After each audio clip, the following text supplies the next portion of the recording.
अष्टावक्र गीता। राजा जनक और बालक अष्टावक्र, जो कि अष्टावक्र जो थे वो राजा जनक के गुरु थे। और राजा जनक जी गुरु से क्या पूछते हैं, सवाल करते हैं, हे प्रभु, ज्ञान की प्राप्ति कैसे होती है, मुक्ति कैसे प्राप्त होती है, वैराग्य कैसे प्राप्त किया जाता है, ये सब मुझे बताएं। अष्टावक्र जी उत्तर देते हैं, यदि आप मुक्ति चाहते हैं तो अपने मन से विषय वस्तुओं के उपभोग की इच्छा को विष की तरह त्याग दीजिए। क्षमा, सरलता, दया, संतोष तथा सत्य का अमृत की तरह सेवन कीजिए। अगले श्लोक में कहते हैं, आप न पृथ्वी हैं, न जल हैं, न अग्नि, न वायु अथवा आकाश ही हैं। मुक्ति के लिए इन तत्वों के साक्षी चैतन्य रूप आत्मा को जानिए। यदि आप स्वयं को इस शरीर से अलग करके चेतना में विश्राम करें तो तत्काल ही सुख, शांति और बंधन मुक्त अवस्था को प्राप्त होंगे। आप ब्राह्मण आदि सभी जातियों अथवा ब्रह्मचार्य आदि सभी आश्रमों से परे हैं तथा आँखों से दिखाई न पड़ने वाले हैं। आप निर्लिप्त, निराकार और इस विश्व के साक्षी हैं, ऐसा जानकर सुखी हो जाएं। धर्म, अधर्म, सुख, दुख मस्तिष्क से जुड़े हैं। सर्वव्यापक आप से नहीं, न आप करने वाले हैं और न भोगने वाले हैं। आप सदा ही मुक्त हैं। आप समस्त विश्व के एकमात्र दृष्टा हैं, सदा मुक्त ही हैं। आपका बंधन केवल इतना है कि आप दृष्टा किसी और को समझते हैं। अहंकार रूपी महासर्प के प्रभाववश आप मैं करता हूँ ऐसा मान लेते हैं। मैं करता नहीं हूँ, इस विश्वास रूपी अमृत को पीकर सुखी हो जाइए। मैं एक विशुद्ध ज्ञान हूँ, इस निश्चय रूपी अग्नि से गहन अज्ञान वन को जला दें। इस प्रकार शोक रहित होकर सुखी हो जाएं।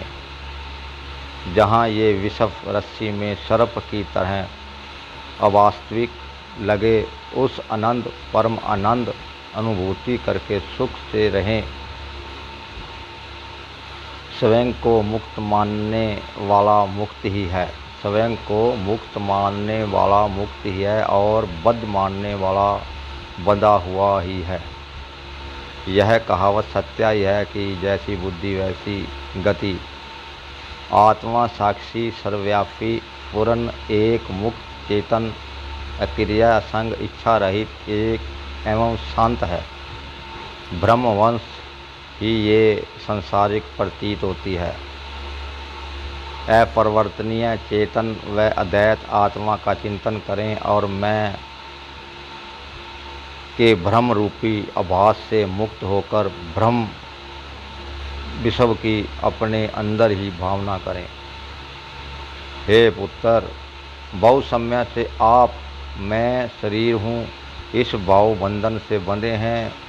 स्वयं को अनुभव कर ज्ञान रूपी तलवार से इस बंधन को काट कर सुखी हो जाएं। आप असंग, अक्रिय, स्वयं प्रकाशवान तथा सर्वथा दोष मुक्त हैं। आपका ध्यान द्वारा मस्तिष्क को शांत रखने का प्रयत्न ही बंधन है।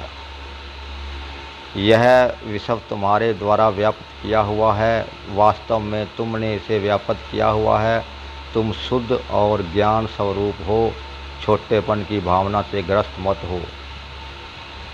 आप इच्छा रहित, विकार रहित, ठोस शीतलता के धाम, अगाध बुद्धिमान हैं। शांत होकर केवल चैतन्य की इच्छा वाले हो जाइए। आकार को असत्य जानकर निराकार को ही चिरस्थायी मानिए।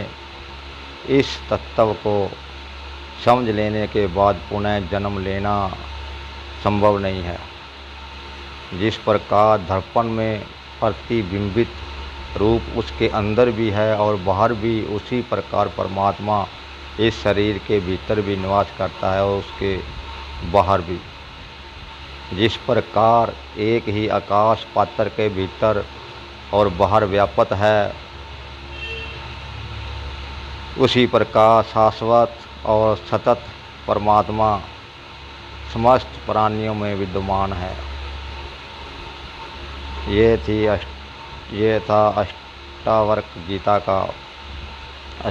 गीता का पहला अध्याय, जिसमें ये बताया गया है कि मुक्ति क्या है और मुक्ति किसे कहते हैं। इसमें साफ कहा गया है कि ये आदमी का जो आत्मा है ये सदा ही मुक्त है।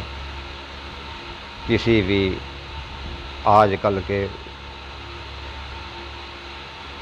पखंडी लालची गुरुओं के चक्कर में पड़कर अपने समय बर्बाद मत करो और खुद अष्टावक्र गीता पढ़कर या और ग्रंथ पढ़कर खुद ही ये समझ लें कि परमात्मा का वास इस सारे ब्रह्मांड में और हर एक जीव के अंदर है। नमस्कार।